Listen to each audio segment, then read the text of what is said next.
so this will be the mini that we're working on. It'll be the Stormcast Eternals Vindicator for this month. So the first thing that I'm going to be doing with this is going to be trying non-metallic metal. It is the first time kind of trying this, so I'm going to base it with blue as being my shadow. What we're going to be doing is mixing the hobgoblin hide with this blue. It's going to make kind of a green color. The green color will be useful because it's going to be kind of the mid-tone. I'm wanting my highest highlight to be yellow and I'm wanting my shadow to be blue, so green is the in-between.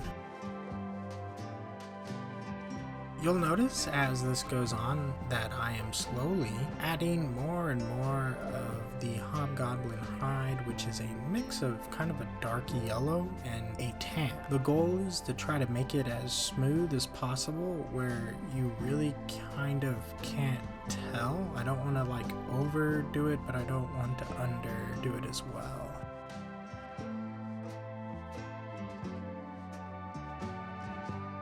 The two different ways that you can do this concept is by starting with the darkest color and moving to the lightest, which is the way I like to do it. Or you can start with the lightest and then move down to the darkest. The difference is you will see if you want to add highlights versus wanting to add the shadow. I like to add the highlights to the shadows because I know I can build those up from there. Other people like to add the shadows because they have a better chance at figuring out where those actually are, and then you just start with it real bright. After you get it good with the hobgoblin hide, then I started to add in Everland Sunset into the hobgoblin hide, which is going to make it seem a little bit more yellow. It's not going to overly do the yellow just yet.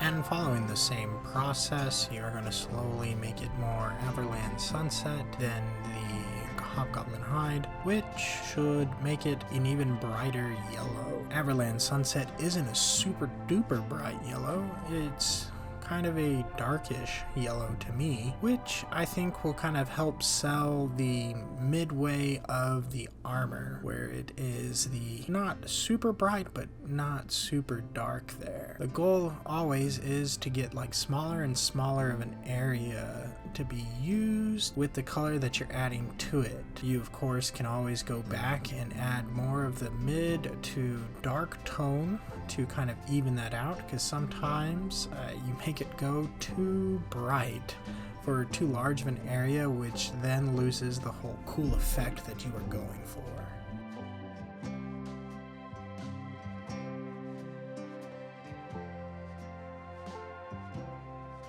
I did an interesting thing where I mixed in the Everland Sunset and the Kavisi Flesh. My goal was to have it be kind of almost a white yellow, but not too much, not like a bright white yellow.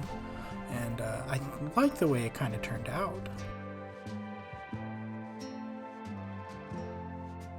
The final highlight color that I used is Uriel Yellow. This is a super bright yellow that I really like the vibrancy that it gives. I tried to use it mostly in the highest parts, and you can kind of see the first way it kind of looks and the final product right before we begin the shading. The shade color that I am using to help me do this is with Army Painter shades. It is the strong tone. I'm doing that to kind of give it the real kind of dark that we kind of want and to kind of help smooth over a few of the blends.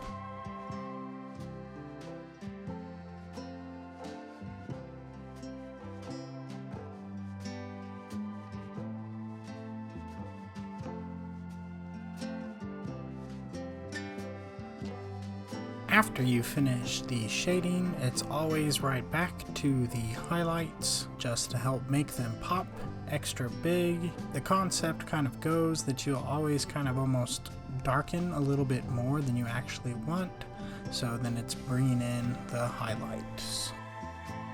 Now that we have the gold done, it's time to start on our silver. Again, I went with the base blue, so I touched up the blue, and then I'm coming back with a gray mixed into that blue to kind of help sell a little bit of a gray, kind of like a steel or a silver.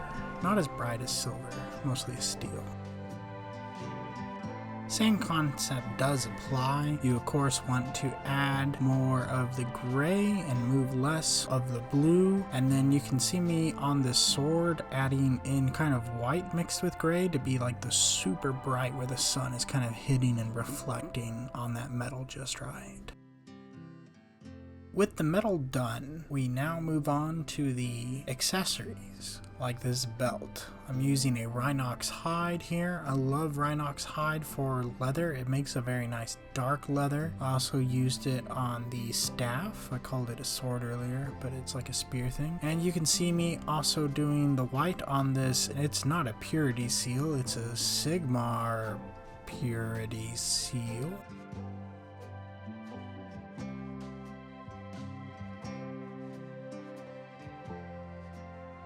For the shield and shoulder pads, or pauldrons, I went with a purple as my base. I'm going to make the purple be my dark shadow, and I'm going to bring it up into a blue. So going purple into Macragge blue. After Macragge, then I will add in the regular blue that we were kind of using for the shadow.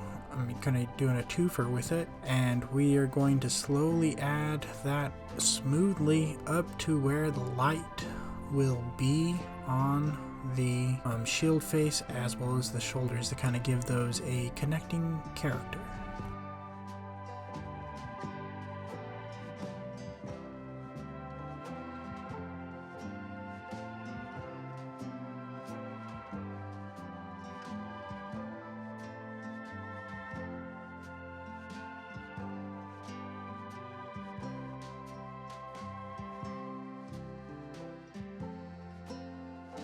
We move on to the white on the symbols on both the shoulder and the shield. You'll notice that I don't have very much video of me painting that. Part of it is because I was hyper focused and the camera actually died halfway through, but you can kind of see my end product of the first base layer of white. I then move on to shade it with strong tone. The reason I shade it with strong tone is to bring out the real dark ridges and everything like that, followed by adding a little bit of color into the eyes and then re-highlighting back up to the white, because anytime you add the shadow colors then you have to like bring up the light.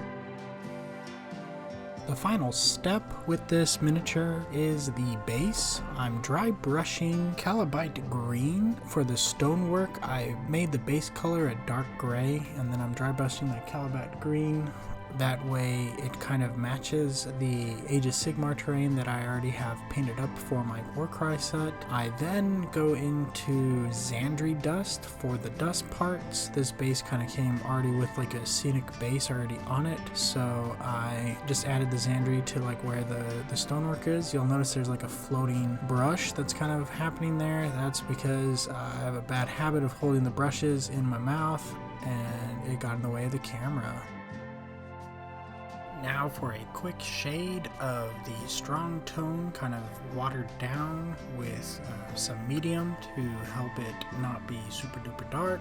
And then the final step is to add some Xandri dust back that will make it light, so that way it looks like it's supposed to. Here are the pictures of the final product done. It was a lot of fun to kind of like stretch my own personal skills on painting by trying out this different concept. I really hope that it turned out well and that it wasn't too bad. This is Texas Rose Miniatures, and I hope you have a good day. Happy painting. Thanks for watching.